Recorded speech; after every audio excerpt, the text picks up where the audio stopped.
오예배 참석하신 여러분들에게 하나님의 은혜와 축복이 충만히 임하시기를 주님의 이름으로 간절히 축원합니다. 오늘 저는 여호수아서 3장 7절에서 17절의 말씀을 가지고 요단강을 건넌 사람들이라는 제목으로 하나님의 말씀을 증거하겠습니다. 오늘 우리가 읽은 여호수아서 3장은 이스라엘 백성들이 요단강을 건너 드디어 약속의 땅 가나안으로 이동하는 장면을 소개하고 있습니다. 지리학적으로 가나안은 이 요단강을 중심으로 서편에 이렇게 자리 잡고 있습니다. 그동안 먼 동쪽으로부터 이스라엘 백성들은 서쪽 가나안을 향해서 이동했습니다. 사실 이 가나안으로 오는 이스라엘 백성들의 여정은 쉽지 않았습니다.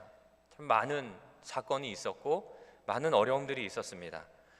그럼에도 불구하고 끝까지 이스라엘을 인도하시고 지켜주시고 또 보호하시는 하나님의 은혜로 이스라엘 백성들은 오늘 요단강 앞에 서게 된 것입니다. 이제 백성들은 이것만 넘으면 그토록 바라던 약속의 땅으로 들어가게 되는 것이죠. 요단강 앞에선 백성들의 마음은 어땠을까 한번 상상해 보았습니다. 요단강만 건너면 그렇게 우리가 기다리던 가나안 땅에 들어갈 수 있을 거야 하는 기쁨과 설레임도 있었을 것입니다. 그러나 한편으로는 그들의 마음 한구석에 지금 눈앞에 펼쳐진 이 요단강을 어떻게 건너갈 수 있을까 하는 불안과 염려도 함께 공존하고 있었을 것입니다. 왜냐하면 사람이 너무 많았습니다. 요단강을 건너야 할 사람의 수가 얼마나 될까요? 민수기 1장을 참고하면 전쟁에 나갈 수 있는 20세 이상의 장정의 수가 60만 3,550명이었다고 합니다. 여기에 여인들과 아이들, 노인들을 합하면 최소 200만 명은 되었을 것이라는 것이 학자들의 공통된 견해입니다. 200만, 여러분 상상이 되십니까? 대전광역시청 통계 자료를 좀 살펴봤어요. 그래서 지난해 대전 인구가 얼마나 될까 봤더니 147만 명 정도 이렇게 얘기하더라고요. 그러니까 지금 요단강 앞에는 그보다 더한 인원이 그 강가에 서 있다는 것입니다. 여러분 그뿐일까요? 가축도 있었습니다. 또 광야 생활 내내 꾸려온 그런 살림살이도 함께 있었습니다. 그렇기 때문에 이들이 무사히 요단강을 건널 수 있느냐는 생각만큼 그리 단순한 문제가 아니었습니다. 혹시 여기 계신 분들 중에 요단강 혹시 가보신 분이 계실지는 모르겠어요. 저는 못 가봤는데요. 요단강은 꽤나 수위가 높은 강이라고 합니다. 그리고 특히 이 시기에 곡식을 거둘 시기에는 물의 양이 가장 많은 시기였다는 것이죠. 그러니까 어떤 방법을 동원하더라도 이 요단강을 건너는 것에는 위험과 피해를 감수해야 하는 그러한 상황이었다는 것을 우리는 알 수 있습니다. 그런 그들에게 딱 한 가지 좋은 방법이 있었습니다. 그게 뭐냐 하면 과거에 홍해를 가르시고 마른 땅을 걸어가게 하신 그 하나님의 기적이 오늘 지금 이 자리에 동일하게 일어나는 것이었습니다. 그런데 여호수아 3장 3절 말씀을 보니까 지금 모세의 뒤를 이어서 이스라엘의 새로운 지도자가 된 여호수아가 백성들에게 한 가지 흥미로운 명령을 내리고 있습니다. 3장 3절인데요. 백성에게 명령하여 이르되 너희는 레위 사람 제사장들이 너희 하나님 여호와의 언약궤 매는 것을 보거든 너희가 있는 곳을 떠나 그 뒤를 따르라. 그러니까 여호수아가 이렇게 명령한 겁니다. 제사장들이 언약궤를 매는 것을 너희가 보거든 지체하지 말고 너희 있는 자리를 떠나서 그 뒤를 따르라라고 이야기했습니다. 그리고 여호수아 3장 5절 말씀 같이 한번 읽어볼까요? 시작. 여호수아가 또 백성에게 이르되 너희는 자신을 성결하게 하라. 여호와께서 내일 너희 가운데에 기이한 일을 행하시리라. 아멘. 여러분 여기서 우리는 이 여호수아 이스라엘의 모세를 대신한 이스라엘의 이 리더의 믿음을 엿볼 수가 있습니다. 여호수아는 지금 과거 홍해를 가르신 하나님께서 오늘 이 요단강에서도 동일한 기적을 베풀어 주실 것이다 하는 믿음이 있었습니다. 그러자 하나님은 이 여호수아의 그런 믿음에 응답해 주십니다. 여호수아 3장 7절 말씀인데 우리 같이 한번 읽어보겠습니다. 시작. 여호와께서 여호수아에게 이르시되 내가 오늘부터 시작하여 너를 온 이스라엘의 목전에서 크게 하여 내가 모세와 함께 있었던 것 같이 너와 함께 있는 것을 그들이 알게 하리라. 너는 언약궤를 맨 제사장들에게 명령하여 이르기를 요단 물가에 이르거든 요단에 들어서라. 아멘. 이 여호수아는 하나님의 말씀을 이스라엘 백성들에게 전했습니다. 하나님께서 너희를 오늘 요단강을 건너게 하실 것이다. 여러분, 그런데 그 방법이 무엇입니까? 제사장들이 먼저 언약궤를 메고 요단강에 들어갈 것인데, 궤를 맨 제사장들의 발이 요단강가에 닿으면 그 순간 물이 끊어지고 멈출 것이라고, 그리고 너희는 마른 땅을 걸어가게 될 것이라고, 홍해를 갈라주신 하나님의 역사가 오늘 우리 가운데에도 동일하게 나타날 것이라는 이야기였습니다. 그런데 오늘 본문의 마지막 구절인 17절 말씀에 보니까 실제로 그러한 일이 나타났습니다. 제가 읽겠습니다. 여호와의 언약궤를 맨 제사장들은 요단 가운데에 마른 땅에 굳게 섰고 그 모든 백성이 요단을 건너기를 마칠 때까지 모든 이스라엘은 그 마른 땅으로 건너갔더라. 놀라운 일이 벌어진 것입니다. 궤를 맨 제사장들의 발이 물가에 잠기자 물이 멈추었습니다. 그리고 이스라엘의 모든 사람들 한 사람도 빠짐없이 안전하게 요단강을 건너갔습니다.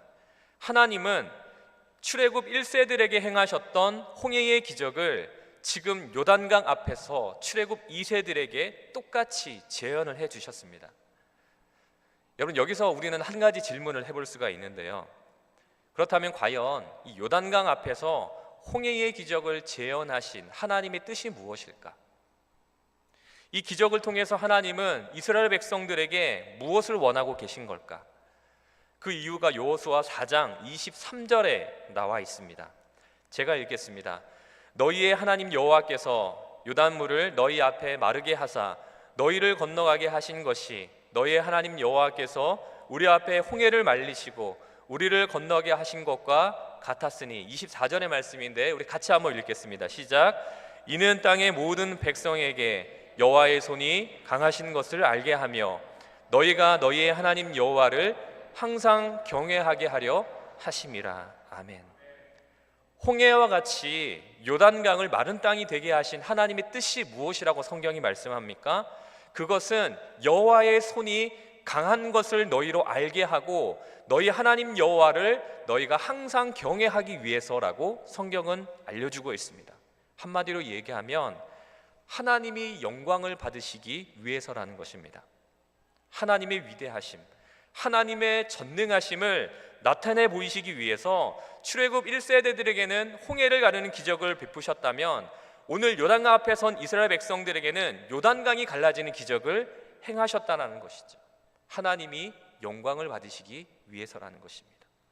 그런데 재미있는 사실은 오늘 이 두 가지 기적에는 한 가지 차이점이 있습니다. 홍해의 기적은 하나님께서 당신의 영광을 직접 드러내신 사건이었습니다. 홍해 앞에서 이스라엘 백성들이 한 것은 아무것도 없었습니다. 출애굽기 14장 13절을 보면 모세가 백성에게 이르되 너희는 두려워 말고 가만히 서서 여호와께서 오늘 너희를 위하여 행하시는 구원을 보라 라고 말씀하고 있죠. 홍해 앞에서는요 하나님이 다 하셨습니다. 그런데 오늘 요단강의 기적은 조금 다릅니다. 그것은 바로 여호와의 언약궤를 맨 제사장들이 가장 먼저 요단물에 들어가고 그 강 가운데 끝까지 굳게 서 있어서 이스라엘 백성들이 모두 다 건너간 후에 가장 나중에 나오도록 한 것입니다. 여러분, 무슨 말입니까? 요단강 기적에는 하나님이 하나님의 영광을 드러내신 그 위대한 하나님의 역사의 자리에 쓰임받은 사람이 있었다는 이야기입니다. 그것이 요단강과 홍해 기적의 차이라는 것이죠. 다시 말하면 하나님은 이 요단강 기적을 통해 자신의 영광을 드러내기 위한 통로로 하나님의 사람들을 사용하셨다는 그런 이야기입니다. 사랑하는 여러분, 오늘 우리가 이 여호수아 3장 말씀을 통해서 기억해야 할 것이 이것입니다. 하나님은 오늘 이 시대에도 여전히 하나님의 영광을 드러내시고 또한 하나님의 위대한 구원의 역사를 이루시기를 원하고 계신다는 사실입니다. 그런데 더 중요한 것은 하나님께서는 그 일을 하나님의 사람들을 통해서 이루시기를 원하신다는 사실입니다. 여러분, 오늘 본문에서는 누가 쓰임을 받았습니까? 언약궤를 맨 제사장들이었습니다. 그러다 보니까 오늘날 많은 사람들이 착각하는 것 중에 하나가 하나님의 영광을 위해 쓰임받는 사람들은 목사나 선교사나 그런 특별한 사람이지 나는 아니야 라고 생각하는 그런 경우가 있다는 것입니다. 그러나 사랑하는 여러분, 그렇지 않습니다. 하나님께서는 여기 앉아 계신 저와 여러분 모두를 통해서 하나님의 살아계심과 위대하심을 보이길 원하고 계신다는 사실입니다. 우리가 살아가는 모든 시간과 삶의 모든 영역에서 하나님은 영광 받으시기를 원하고 계시는 줄 믿으시기 바랍니다. 베드로전서 2장 9절에 다음과 같이 말씀합니다. 오직 너희는 택하신 족속이요 왕같은 제사장이요 거룩한 나라요 그의 소유된 백성이니. 여러분, 그렇다면 하나님께서 왜 우리를 백성으로 택해 주셨습니까? 2장 9절 하반절에 보면요, 이는 너희를 어두운 데서 불러내어 그의 기이한 빛에 들어가게 하신 자의 아름다운 덕을 선포하게 하려 하심이라. 아멘. 대전제일교회 장로님들, 권사님들, 집사님들, 성도님들, 오늘 주관하는 15여선 교회 우리 모두를 통해서 하나님은 영광 받으시기를 원하신다는 사실을 기억하시기를 주님의 이름으로 축원합니다. 어느 교회 목사님이 그 설교를 하시다가 그 교회 장로님에게 질문을 했답니다. 장로님은 교회에 왜 나오십니까? 아주 쉬운 질문인데도 갑작스럽게 물으면 당황하거나 또 어렵게 생각하는 경향이 있지 않습니까? 좀 머뭇거리다가 그 장로님께서 이렇게 대답을 했답니다. 예, 목사님, 구원을 얻으려고 나왔습니다. 여러분, 이 장로님의 대답이 맞나요? 틀린가요? 이때 목사님이 이렇게 말씀하시는 겁니다. 장로님, 아직도 구원 받았는지 못 받았는지 그 문제 가지고 씨름하십니까? 아직도 여전히 교회 나오는 이유가 구원을 얻기 위해서입니까? 그 문제는 벌써 해결이 되어야 하는 그런 문제 아닙니까? 예수 믿으면 구원받는 것이고 그것은 이미 결정된 문제일 텐데 여전히 지금도 교회에 나오는 것이 구원 얻기 위해서입니까? 여러분, 그 장로님의 답변에 부족한 점이 있다고 한다면 그럼 적당한 답이 무엇일까요? 여러분께 한번 질문해 보겠습니다. 그렇다면 여러분들은 교회에 왜 나오십니까? 이 목사님의 주장은 우리가 교회에 나오는 것은 하나님의 일을 하기 위해서라고 이야기한 것입니다. 구원받은 하나님의 백성들이 교회라고 하는 공동체를 통해서 복음을 전하는 일을 하기 위해서 봉사하고 헌신하며 하나님께 영광 돌리기 위해서 나오는 것이라는 뜻이었습니다. 단순히 나 하나의 구원을 확인하기 위해서 교회에 출석하는 것이 아니라 더 나아가서 하나님의 나라 일에 동참함으로써 구원의 소식을 전하며 많은 사람을 구원하는데 일꾼으로 쓰임받기 위해 교회에 나온 것이라는 말씀입니다. 베드로전서 4장 10절에 다음과 같이 말씀합니다. 각각 은사를 받은 대로 하나님의 여러 가지 은혜를 맡은 선한 청지기까지 서로 봉사하라. 아멘. 사랑하는 여러분, 오늘 하나님은 우리가 주님의 손과 발이 되어서 하나님의 영광을 드러내는 하나님의 헌신된 일꾼이 되기를 원하고 계십니다. 우리에게 은혜를 주신 목적이 예수 그리스도께 그리고 주님의 교회를 위해서 봉사하고 헌신하기 위함이라는 사실을 기억하는 여러분 되시기를 바랍니다. 하나님의 영광을 위해서 봉사하고 헌신하는 만큼 우리의 신앙도 성장하게 되어 있습니다. 여러분, 움직이지 않으면 기능은 마비가 됩니다. 우리의 몸도 어느 한 부분을 몇 달 동안 쓰지 않고 그대로 두면 그 부분은 퇴보하거나 기능이 떨어집니다. 부상을 입은 팔, 다리가 또 기부스를 하고 몇 달을 하다가 풀고 나면 힘도 없고 눈에 띄게 가늘어진 것을 우리는 확인할 수가 있습니다. 무슨 말이냐? 써야만 힘이 생긴다는 이야기입니다. 우리의 영적 생활, 우리의 신앙 생활도 마찬가지입니다. 우리가 하나님의 영광을 위해서 헌신하고 봉사할 때 우리의 신앙도 믿음도 자라게 되어 있는 줄 믿으시기 바랍니다. 흐르는 물이 썩는 것처럼, 흐르지 않는 물이 썩는 것처럼 믿음의 영역에서도 현상 유지는 퇴보를 의미한다는 사실을 기억하시기 바랍니다. 사랑하는 여러분, 하나님은 오늘 여기 앉아 있는 저와 여러분 모두를 통해서 영광 받으시기를 원하십니다. 주님의 손과 발이 되어서 하나님의 영광을 드러내는 하나님의 헌신된 일꾼이 다 될 수 있기를 주님의 이름으로 간절히 축원합니다. 한 걸음 더 나아가서 우리가 하나님의 영광을 위해서 살고자 하는 마음은 있지만 막상 우리가 신앙생활을 하다 보면 하나님의 영광을 드러내는 그런 삶이 만만치 않다는 것을 느낄 때가 있습니다. 여러분, 우리가 교회 안에서 다들 직분들이 다 있으신 걸로 아는데 교회 안에서 사역할 때도 그렇지 않습니까? 때로 사역을 하다 보면 마음처럼 잘 일이 되지 않아서 답답할 때가 있습니다. 낙심할 때도 있고 또 주변 성도들의 이야기, 어떤 일로 상처를 받게 될 때도 있습니다. 또 어떨 때는 손해를 감내해야 할 때도 있습니다. 여러분들은 어떠십니까? 하나님께 영광을 돌리려는 여러분들의 삶에 아무런 문제가 없으십니까? 늘 기쁨과 감사가 넘치십니까? 그렇지 않을 때가 훨씬 더 많다는 것을 여러분들은 동의하실 것입니다. 그런데 오늘 말씀을 보니까 제사장들은 여호와의 언약궤를 메고 가장 먼저 요단강에 들어가고 가장 나중에 요단강을 나왔습니다. 여러분 생각해 보세요. 제사장들이 가장 먼저 들어가서 가장 먼저 늦게 나왔습니다. 그것도 맨몸으로 들어간 게 아니었습니다. 언약궤를 맨 채로 몸에 물이 젖은 채로 200만 명이나 되는 사람들이 모두 안전하게 요단강을 건너기까지 그들은 그 요단강 한복판에서 참고 기다리고 인내해야 했다는 것이죠. 여러분, 그것이 어떻게 쉬웠을까요? 그렇지 않았을 것입니다. 200명도 아니고 200만 명이나 되는 사람들이 다 건너갈 때까지 제사장들은 처음부터 마지막까지 끝까지 그 자리를 지켜야 했던 것입니다. 왜 힘들지 않았을까요? 여러분, 오늘 이 말씀이 우리들에게 주시는 메시지가 무엇입니까? 우리가 쓰임 받는다는 것, 리더로서, 장로로서, 권사로서, 부서장으로, 속장으로, 선교회장으로 하나님의 영광을 드러내는 통로로서 하나님께 쓰임받는 그런 헌신하는 사람들로 살아간다는 것은 때로는 엄청난 자기 희생과 인내와 절제와 대가를 요구한다는 것입니다. 이러한 헌신 속에서 몸과 마음이 지칠 때도 있습니다. 교회에서 일하다 보면 가끔 섬겨주는 것을 아주 당연하게 생각하는 분들도 계십니다. 섬김하는 것을 당연한 나의 당연한 권리라고 생각하는 사람들도 간혹 있습니다. 그러면 어떻습니까? 그래, 이름 없이 빚도 없이 그저 주님만 바라보면 되지, 주님께서 인정해 주시면 되지 하면서도 때로는 인간적인 서러움으로 속이 상할 때도 있고 또 마음에 상처를 입을 때도 있지는 않으십니까? 그렇다고 우리가 어린아이들처럼 시험에 들어서 나 교회 안 갈래 라고 할 수도 없지 않습니까? 그렇다면 그럴 때 우리는 어떻게 해야 하는 것일까요? 오늘 제사장들은 어떻게 했습니까? 오늘 제사장들은 하나님의 말씀을 붙들었습니다.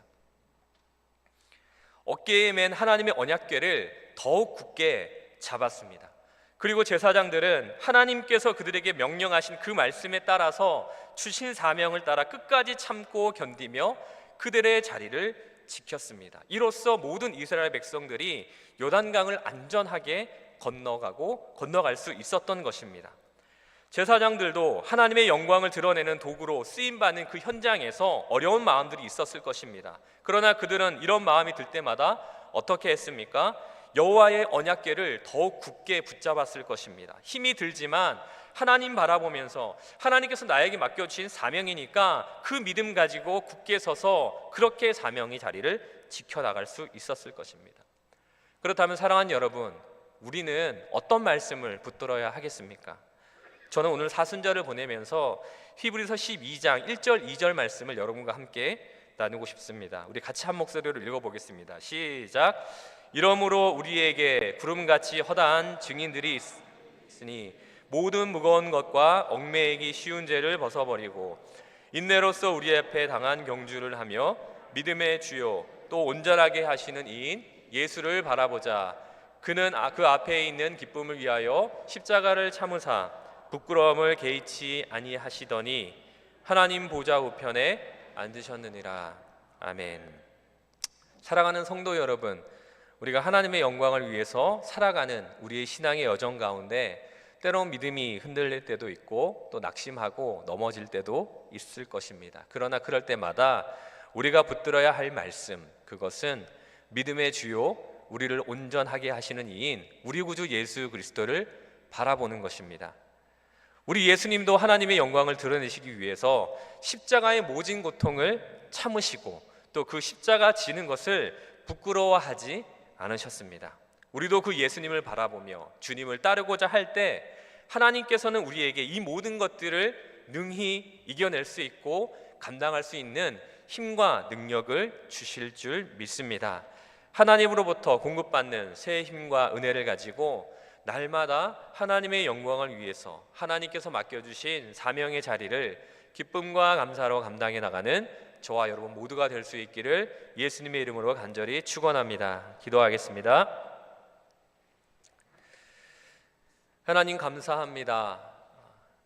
사순절을 보내면서 하나님의 영광을 위해서 살아가는 그런 헌신된 일꾼의 모습이 어떠해야 하는지를 하나님 말씀을 통해서 잠깐 생각해 보았습니다.